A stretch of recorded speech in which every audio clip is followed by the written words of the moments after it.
கர்த்தர் சமஸ்த இஸ்ரவேலுக்கு ராஜாவாக்கினா. ஹல்லேலூயா. அதனால மரியா, யோசேப்பு, தாவீது இதெல்லாம் பாருங்க, தாழ்மையாக இருந்து எவ்வளோ ஆசீர்வாதம் பெற்றுக்கொண்டான்னு சொல்லி. அதே சமயம் எழுத்தின் அனுபவத்தை இதெல்லாம் உங்களுக்கு தெரிஞ்சிருக்கோம், அதனால் சொல்ல அவசியம் இல்லை. இப்போ பிரச்சனை என்னென்னா, எழுத்து நிற்கிற தேவன் எழுத்து நிற்கிறவங்க நம்ம வந்துடக்கூடாது.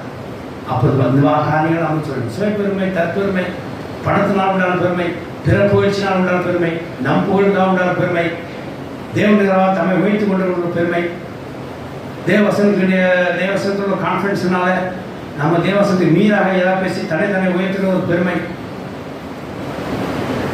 இதெல்லாம் நமக்கு இருக்கக்கூடாது. இதெல்லாம் அவாய்ட் பண்ணியும், இது நமக்கு தேவையும் இல்லை என்று சொல்லி கர்த்தர் சொல்கிறார்.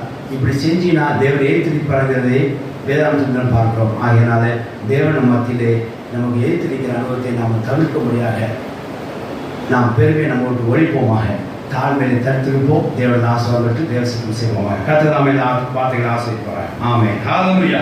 ஹல்லேலூயா. நம்ம எல்லாரும் தேவனை ஸ்தோத்திரிப்போமாக. ஹல்லேலூயா.